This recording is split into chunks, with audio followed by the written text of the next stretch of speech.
This video I'm making has a bit of a different approach. It's not a specific video of features inside any of the Affinity products that I usually speak about, but more the fact that in this Affinity suite, which is Affinity Designer, Affinity Photo, and Affinity Publisher, these programs operate phenomenally well. You know, the Affinity Photo does photo editing, manipulation, and that the Publisher does the publication things, and my favorite is Affinity Designer, does all the vector art, and also it's got pixel personas, so it's able to do all those sort of stuff. So if you're new to the Serif range of products, you know, you can look at some of the other videos. What I'm going to address is maybe the missing gap currently now. Even if you look at the Adobe suite, they've got the Illustrator, they've got the Photoshop, the InDesign, but in addition to that, they have Lightroom. And I always ask myself, why do they need like Lightroom as another editing tool, and they've got Photoshop? Why do they, you know, develop both of them? But as a photographer, you eventually find a great purpose for something like Lightroom, where you're able to work with tons of photos at one go, add in presets, do tweaking on them, and it's specifically focused at this kind of bulk editing, being able to do, you know, sort of massive workflows with raw files, JPEGs, and so forth. So I saw that in the Serif range, those three products, the Designer, the Photo, and the Publisher, fulfill the needs of those areas, but there was still that gap with, you know, the Lightroom side of things. So I thought I'd give you my opinion on the reason why I'm using what I use, and maybe some other options of tools that you can use to, if you want to move away from Lightroom. Lightroom is great as a tool used by professionals, but I think it's also dragging back with all the legacy issues, because when you're a leader in the field, you often lag behind. When the new boys on the block come, they learn from what you've done, and they build their apps on new technology, and often, you know, supersede what you've done in a shorter time. So I'm going to give you three options that is totally open source and incredible, and is probably able to substitute Lightroom at the blink of an eye. You can do it. So I'm not going to go into explaining them, just to say that the options there, and let me just say as I'm going through them, there's many other options, paid options, there's tons of them that are brilliant, but you got to make that choice. I'm just giving you a high level option here. Dark Table, it's a nice play on Lightroom, you know, the table, room, light, dark. I think that's quite cool. So there you have an option, totally free, very powerful. Then there's another one called Raw Therapy. It's spelled like this here. It comes on all these different platforms, and it's totally free, very powerful. So if you're looking for free software that's going to do the thing, then go that road. And then you have Lightzone. Lightzone, also open source. So these three programs are probably, in my little research, the top ones in open source that you can find that would replace a Lightroom if you don't want to go with Lightroom. The other, I've just chosen three others, but there's, in this area where there's paid for apps, there's many more. The ones that I still sort of use, because I think Exposure software, which was Alien Skin software, they've got a long history. They've built brilliant plugins for Lightroom, for Photoshop. So you might have been using them over time. They were branded as Alien Skin. They're now Exposure. And I've got Exposure X5. The reason why I'm excited about Exposure X5 is the fact that they've now started adopting the normal kind of conventional professional editing, you know, sliders and that sort of thing. But they've started adding a bit of masking features, the ability to mask things, and the ability to tweak certain areas, and a bit of artificial intelligence, or as some people would rather refer to it as machine learning. So these guys are spot on. But I'm not using this because I think there's a software now that's heading even more into the machine language section, which I'll basically be landing off when I end this sort of session that I'm going through. The next one is, this is On1. Like I said, pretty much brilliant softwares, but it comes at a a price that you need to pay. And if you're coming for something free, those first 3 will help. DxO, Photolab, also brilliant software. So you're not going to go wrong with any of these.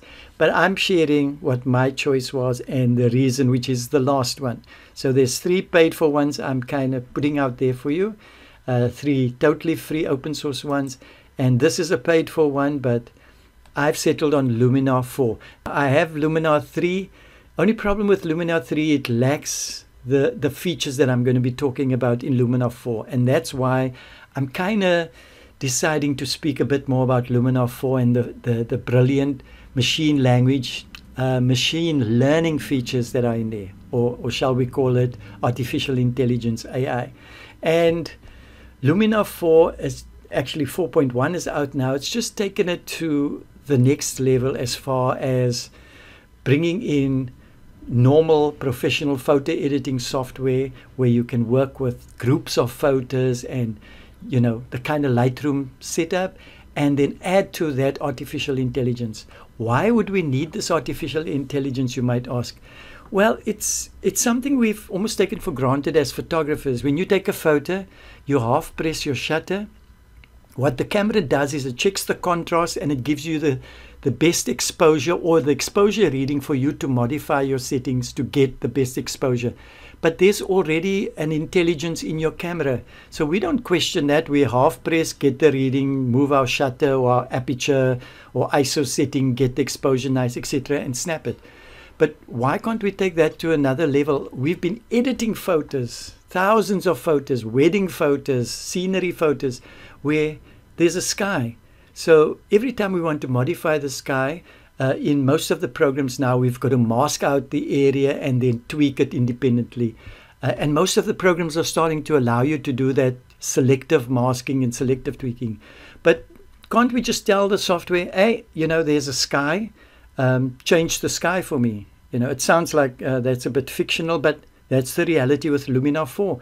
It has the built-in machine learning technology that's able to distinguish a human body or a human skin from a sky, from a different background. And in that way, we can just say, okay, I want to do something on the sky. I don't even have to mask it out. That's where the brilliance of this program is coming from. And, you know, I use a program called, what's it, Portrait? Portrait, man, I forgot it now. Yeah, Portrait Plus, what is it? Photo Portrait, I'll get to the name. But that does portrait work where you have a snap. I've got version 18, so you take the portrait of the person and it will identify where the eyes are, the nose, and you'd be able to then, you know, add eyeshadows and all that sort of stuff. So it's designed at artificial intelligence reading how the face is. That's what Luminar 4 does. It's able to distinguish what face is. You can add whitening to the eyes, to the teeth, all automated. So it's almost like taking that photo specialist portrait software and bringing it into your Luminar environment. Okay, so there's artificial intelligence. Let's just look through this quickly. Maybe I should just go through this. The one thing is AI, sky replacement. And I'll show you, you take a photo like this where there is a sky and you can click and change the sky without doing any masking. It will replace the sky like this. This is, that you're seeing here now is actual examples of how it's doing it. You're not even masking out anything. You're just saying replace sky. And this for me is why I've settled on Luminar 4 now. It's taken that machine language really into the next space. If you go into the skin, same thing. It will tweak the skin for you if you want to, remove blemishes. But if you look on the right-hand side here, you can see, you still see all the pores, everything. So it doesn't make it totally artificial, smooth. It reads it. It has a algorithm that really just works well with face detection and skin enhancement. And then you have AI structure built into it, which is able to determine which objects are in the scene. If it's skin, it doesn't modify it as much as it's going to modify. If you look at this silver dish here, that is, for example, without, and there you can see it's bringing back the shine there, but it doesn't influence the rest of the picture. So it's got machine learning, artificial intelligence for structures, excluding like human faces and so forth. Then you have things like sun rays. You put this object in the back. Now we're talking about dropping in just a area, and you say that's the sun rays, and you're able to tweak this as if it's coming through the trees. This is so incredible. Okay, and then AI enhanced. This is when you're able to enhance places, enhance images overall. There's so many tweaks. Now this is one button tweak. So you click one button, it does it, but then you have all the other parameters. You can go in and fine and tweak it. If you don't want these one button clicks, then you can use the other tools where you literally are moving everything to your own heart's content. Or you could do this kind of starting off point and then go and tweak it. Here, let's look at this. I'm going to just drag across. This is smart contrast. Again, I'm not here to show you the full software now. It's just to show you how the intelligent software is working. You have the ability also to, in the software, do the usual content aware, erasing of objects and so forth. So there's pretty much a lot of things in here. So I'm going to just open up the software and just share with you why I'm so excited.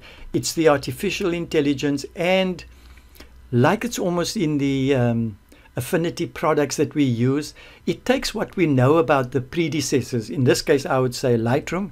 It takes that and it starts to optimize things. Let's look at Lightroom. You have to create a catalog. Every time you bring in more photos, it imports those into the new catalog. Here, if I'm working, I just go and I bring in folders. Like this is a folder. If I click on the folder, I'm there. I can scroll through the images, go to the next folder. There's no creating of catalogs and all that sort of stuff. So I'm not going to find myself sitting with a situation where a catalog gets corrupted and all that sort of thing. So we have a library where we're able to go in, make selections on images, add how many stars they are, make them favorites, etc. Or we can just come to a single image and open that image and be working with it. Other thing, it's got some looks, as I mentioned. We could bring in a specific look, which is like a preset. And then let me say, for example, if I go and I double click on this desert, when I double click on it, it takes that and it processes right in there. And then it gives me a mount to pull back that effect. So if I pull it back down to 0, that's the original photo that we have. And I can dial back in maybe 50% or so of this desert preset. And this is what's genius of it. I can bring it up to 100%, and then I can go into the edit module and tweak it even further over there. Okay, but let's say we like the desert effect. Let me show you something very interesting, and I'll round it up on this, but just to show you why I'm excited about the intelligence of this program. And this is what I'll be doing a few videos on going into the future. This is literally for the Serif users to fill that gap.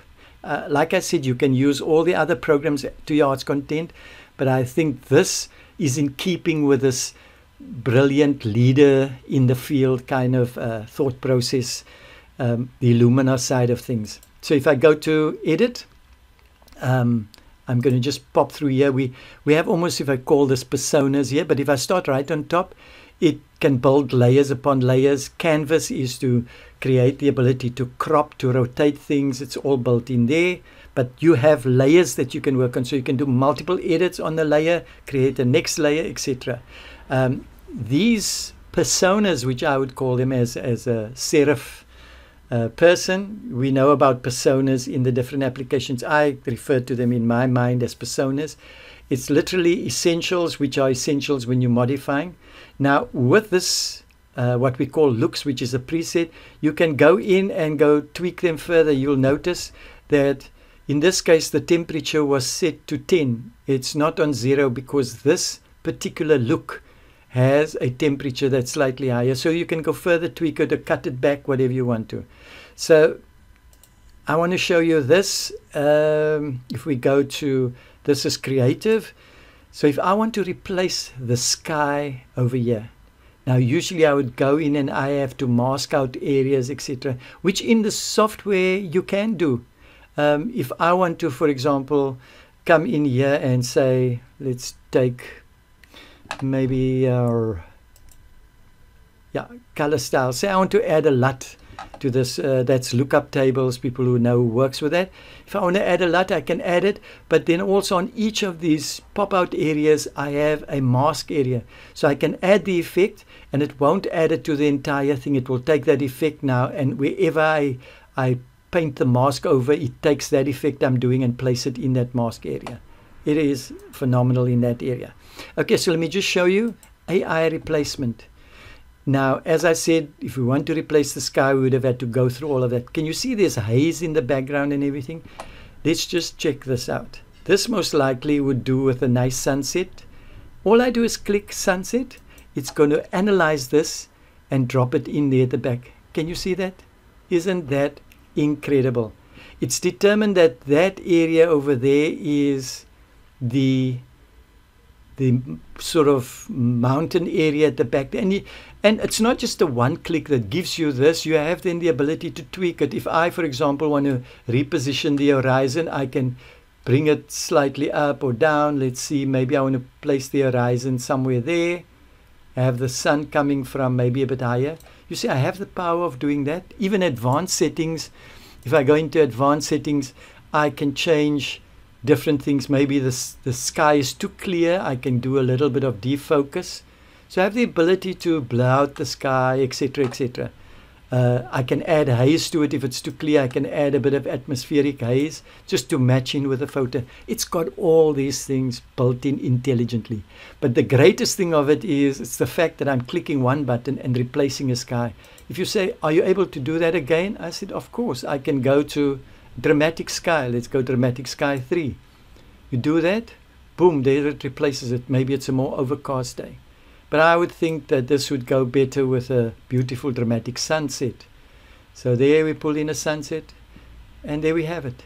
Isn't that incredible? If I want to make the sun coming from that area, I could also just go, let's see, we click on this, roll this a bit up. Sun rays, I can come in here and place the sun maybe in that area. See, I move it there, and then I can pop up the sun a bit from there.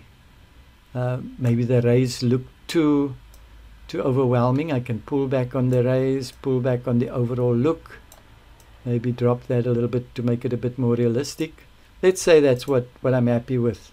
When I click out of that, there we've added a sun. That's a bit over exaggerating, but you've got the idea that you're able to put it in. If I think, okay, now I'm going to just rather reset that, I don't need that sun, there we go. And then I'm going to end off now on just showing you the next level of power.